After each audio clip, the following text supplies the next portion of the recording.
Yes, sir!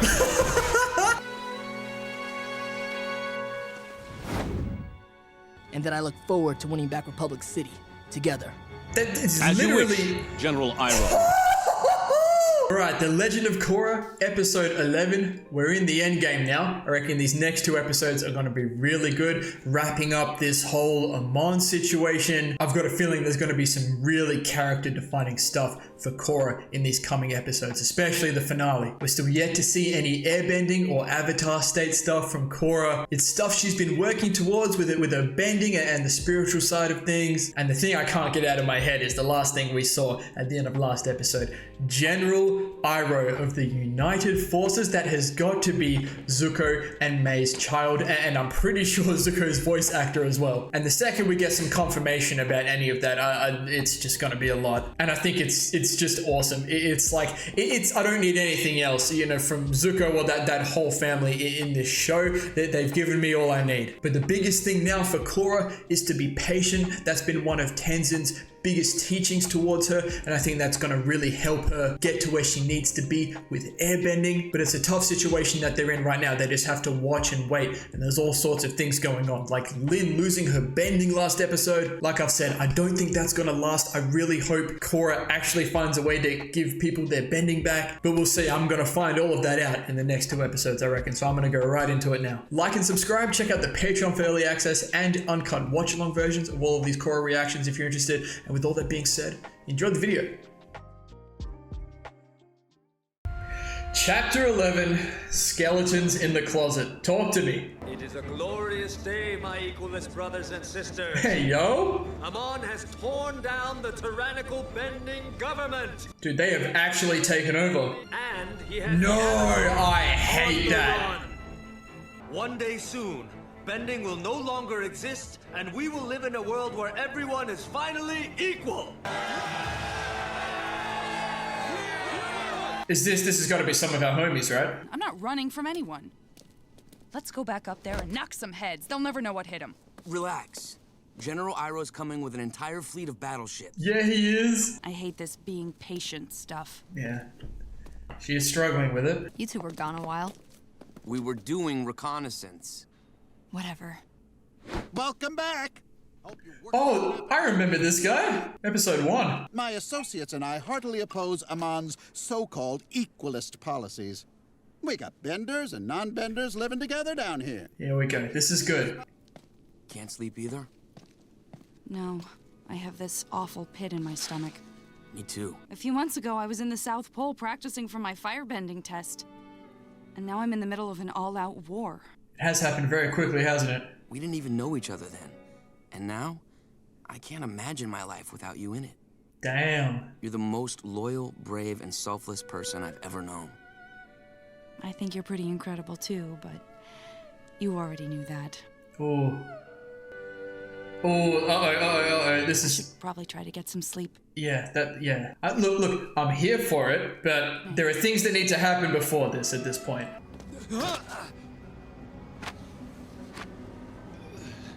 You will now be cleansed of your impurity. They're actually doing it, which is insane. Like, he's a pretty good villain, you can't lie. Yeah, like, they literally one by one actually doing what they said they were gonna do. Oh, I love this layer of fog over everything right now. It's all very uncertain. What's gonna happen? They're here. Whoops.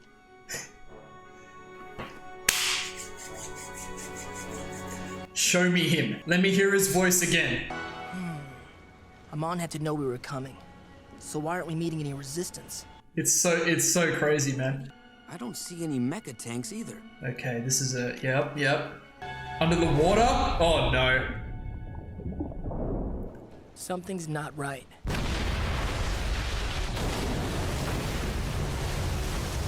It's a trick.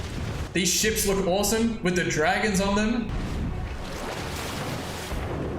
Korra's going for it. What is that sound? What now?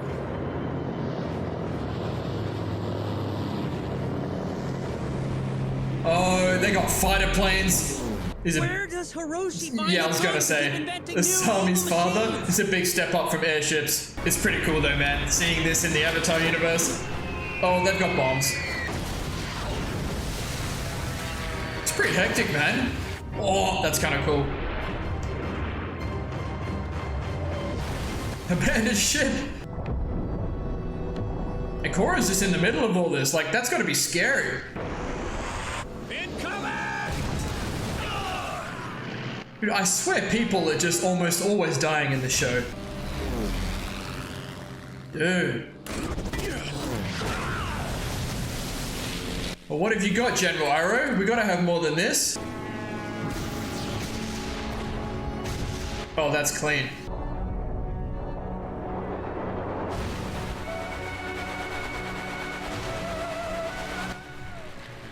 Soundtrack. Ooh.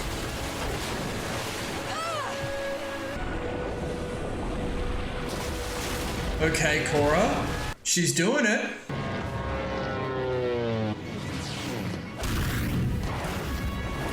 Oh, he's got the kicks like Zuko as well.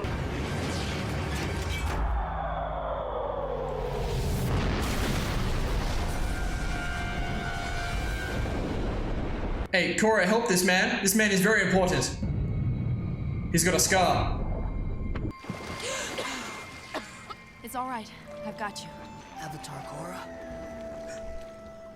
You saved my life. The Avatar saving Zuko's descendant's life, potentially. It's not confirmed. I'm assuming it is. I was prepared to deal with Sato's mecha tanks, but not these new high-speed aircraft. Yeah, right. Caught off guard. Amon is winning so far, but we're not out of the fight yet. I like this man's confidence. A second wave of reinforcements is on the way. Good, I good. need to warn them. And who is the recipient of this top secret message? Dude, these guys are the goats. Second Commander Division Land Boomy! Forces. Yep, yep. It's time to take down my father. Okay, Asami. Hey, focus up. Focus up. Wait.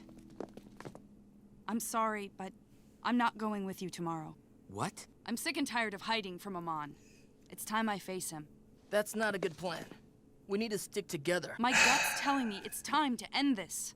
On my terms. I'm going with you. You don't have to do that. Yes, I do.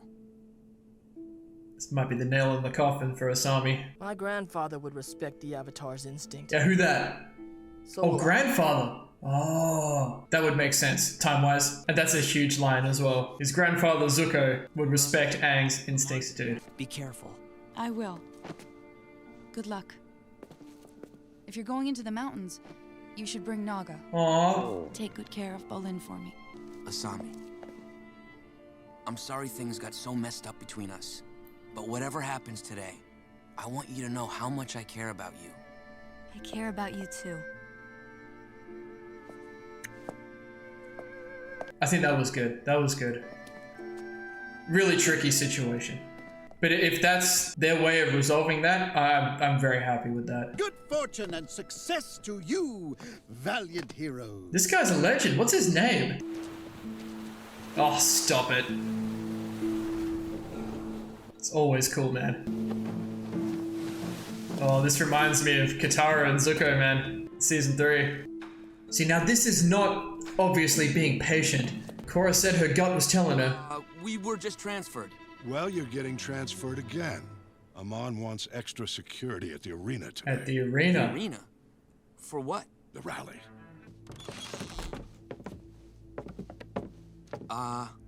We're not alone up here.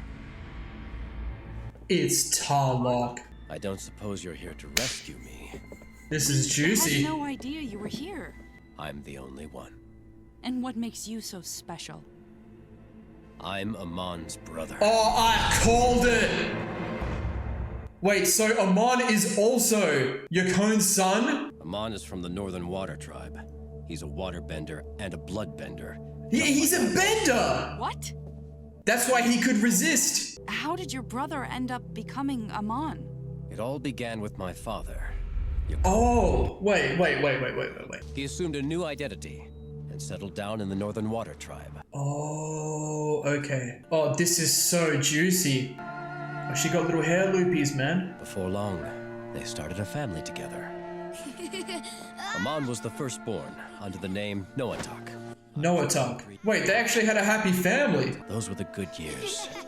Before my brother and I discovered we were waterbenders. But our training brought out a different side of my father. TARLOCK! Did he want them to do what he couldn't? Your brother was never this sloppy. Dad, he'll get it. He just needs time. He's a homie. Don't talk back to me, son. Ever! But doesn't he get killed? Yakone? Like, that's what Amon said, right? This is incredible, man. The most powerful and feared form of bending in the world. It was declared illegal thanks to that coward Katara. Hey, you watch your mouth. You boys have this power inside of you, and I will teach you to master it. And that he does, that he does. The Avatar stole it from me. That's why I brought you out here. Yeah. To learn your destiny. Oh, dude. You two will become bloodbenders of the highest order. You will claim Republic City, and you will destroy the Avatar. You must avenge me. And they both try to do it in their own way. The good days were behind us. Is Tarlok gonna be a good guy at the end of this? I don't know, man. I hate it. I hate it. You're hurting it! Toughen up, Tarlok. You'll need a thicker skin for this.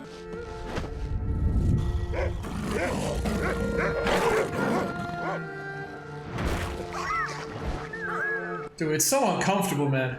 Oh, even the animals, man. I had no so stomach for afraid. manipulating helpless animals. My brother, however, seemed to revel in his newfound power. Yeah, okay, you can see the difference. He was a prodigy, mastering my father's psychic bloodbending technique by the time he was 14.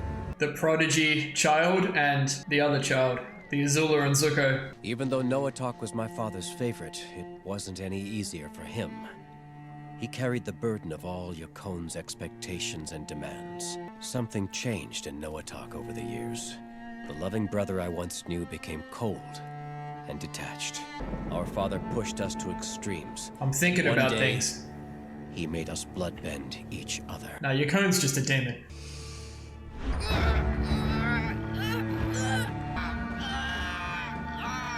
Excellent. He's so good at it, man. He's barely even moving.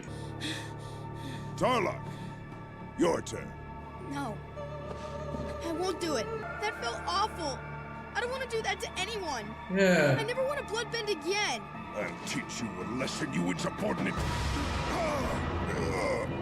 Stay away from him. How dare you blood I mean, what you gonna do, Yakone? You can't bend What do anymore. about it? You're the weak one. You always say bloodbending is the most powerful thing in the world. But it isn't.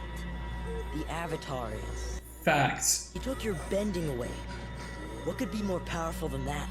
We're your sons, not your tools of revenge. Let's go. We can run away from him. Forever. But what about Mom? We can't just leave her. He was right about you. You are a weakling. Jesus, mate. Noatak! Don't leave! And they go their separate ways. My father and I searched for days, but we never found a sign of Noatak. We thought he perished in that storm. He became Amon. With Noatak gone, his hopes for revenge withered. And he passed away a few years later. That's one of the saddest stories I've ever heard. Hey, amen. I am truly sorry for all that I did to you. I thought I was better than my father, but his ghost still shaped me. I became a soldier of revenge, just like he wanted me to be. He still tried to do it. The revolution may be built on a lie, but I think Amon truly believes bending is the source of all evil in the world. I can see it now. When he took my bending, the sensation was somehow familiar. It's a bloodbending I later thing. recognized it as my brother's bloodbending. I was thinking about this during the flashback. He somehow uses bloodbending to take To people's block bending. the flow. This whole time, Amon has been one step ahead of us. But finally, we have the advantage. We know the truth about him. Uh-huh. If we expose him as a bender in front of all his supporters, At the rally. we Oh, could take away perfect. his true power. Thank you for your help. Amon can't know anyone spoke with me. Defeat him. Put an end to this sad story. Dude. Wait, dude, you see TARLOCK so differently now? And also, if bloodbending is what is stopping people's bending, oh dude, that was a great episode. Maybe bloodbending is what we need. Oh, but TARLOCK can't bend. Either way, hey, so many of the massive questions I had answered just like that. Almost all of them, actually. I remember someone said they couldn't wait for me to hear about TARLOCK's backstory. Now, I thought it was just about him being Yako's son, he could bloodbend, and that was it. I even said at the end of last episode, yeah, we've just moved away from the TARLOCK stuff, now that's done. Dude, I really had no idea. I love surprise lore like that. Like, dude, that kind of stuff hits so hard. All right, this is going to be a good discussion. I'm going to love this. Alright, I love characters that are written like TARLOCK here, because your view of them just changes so much. Like, so now I go back, I watch this season again, I'm looking at TARLOCK in just a different light. And this episode was really split into two different halves. The first half of the episode, which was pretty much like in the thick of the war, was really intense. It was really in your face. There were some crazy things happening. And General Iroh and his fleet of ships, they got wrecked. They got absolutely surprised by Hiroshi Asami's father's, new fighter planes effectively. That's just something they could never have been prepared for. There were some really cool things going on with there were torpedoes and there were bombs everywhere.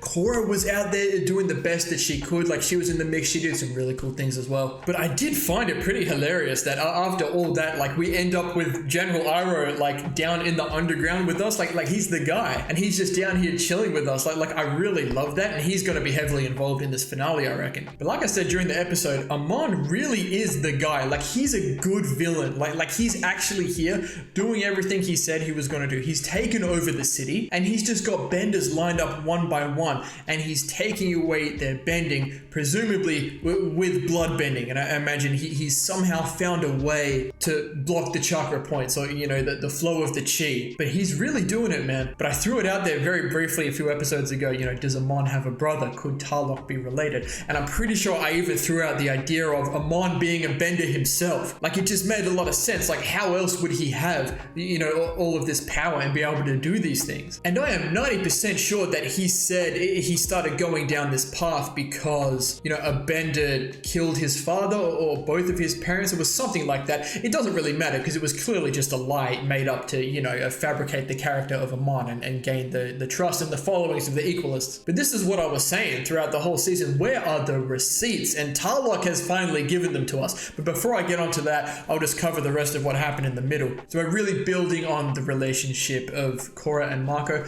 I really didn't know what direction we were going to go. I was really enjoying Mako and Asami as kind of like the Suki and Sokka of this show. But through all of this, it makes a lot of sense, and it feels pretty right for it to be about Korra and Mako here. Really tragic for Asami, This situation has not been handled well by anyone involved in this. Let's just be real. Like we've said constantly, they're just teenagers. It is what it is. No one's handled it well, but I think for Mako and Asami to have that chat that they did at the end, like Mako said, look, my bad, then this is my fault, things have gotten this messed up between us, and they still care about each other, and then Mako's gone off on this big venture with Korra. And I think all of that is pretty telling about where we're heading with all of that. I think that was really well handled after everything that was going on. Like, Asami was just, being very passive aggressive towards them. Mako was dancing around it. Korra was just jumping at a situation she probably shouldn't have when she initially, told Mako how she felt and everything. But it's all going to lead them to where they need to be. It's just sometimes a little bit uncomfortable going through the middle of it. But like I've been saying, at the end of the day, I just want everyone to be cool, Team Avatar to be homies, and for them just to continue throughout the rest of the show, because I really like this group. Also,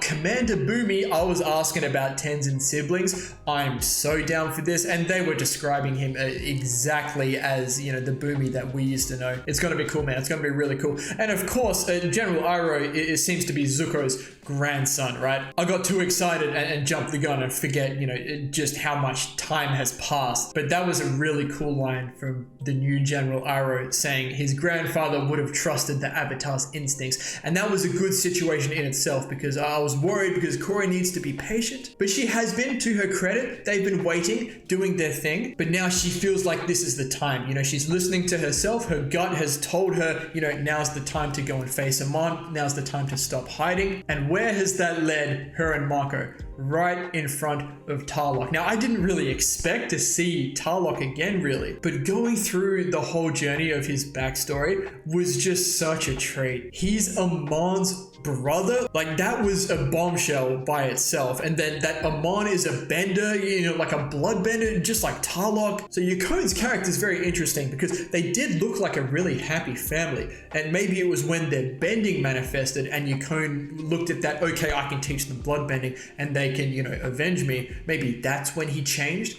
I know TARLOCK mentioned something like that, but it begs the question, if they never manifested bending, would they have just chilled out and been a happy family? Like that's a really interesting thing to think about, because it did look really nice for a minute there. But Amon being the older sibling, what was his name? Noatok. So interesting watching the dynamics of Amon, Noatok, and TARLOCK throughout, you know, them learning bloodbending. TARLOCK was always against it, like he could feel it wasn't right, just like Katara, and Noatok was the prodigy. He was the Azula to TARLOCK's Zuko in a way. He was just so naturally gifted at it, but you could see as we progressed through the flashback that Noatok started to look at this, okay, like bending existing, all of this sort of stuff is an issue, and that's how he eventually becomes Amon. And the big thing that Noatok says to his father as well, like, you know, this bloodbending is not the strongest form of bending. It's not the strongest thing here.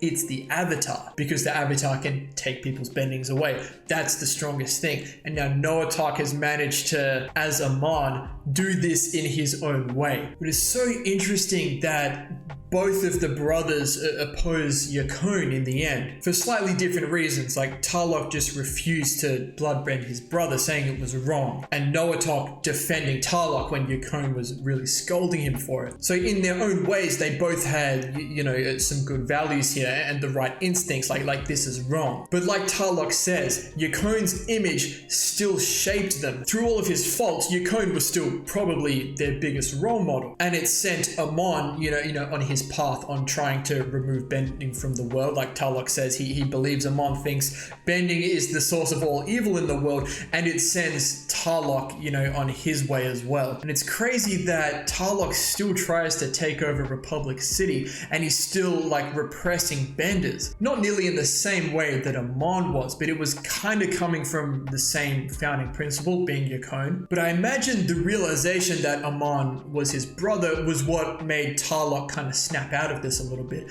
Like, he's just such a different character here. He was apologetic. He realizes that what he's been doing is wrong. He has the massive benefit of hindsight here as well. That was the biggest thought I was having going through all of this. Like TARLOCK seems like such a different character, but he still did this. He still like became a councilman and tried to like push his own agenda and take control of the city in his own way, like as his father would have done. It was so interesting, man. And then that final thought I did have was, if bloodbending is the thing that is taking people's bendings away, maybe it would be so cool if TARLOCK was the one to undo what his brother has done. But TARLOCK can't bend right now. And I'm like, who's the only other bloodbender that we know of that's alive? Katara, right? I've been thinking so much that Korra was going to be the one to undo this. Don't get me wrong, she very well still could, but if bloodbending is the way to undo this, it could be Katara. That would be really cool. I know she probably doesn't want to bloodbend other people, even if it's for something like this, I don't know. But I'm so glad we have all of the pieces of the puzzle now. We know who Amon is, we know where he came from,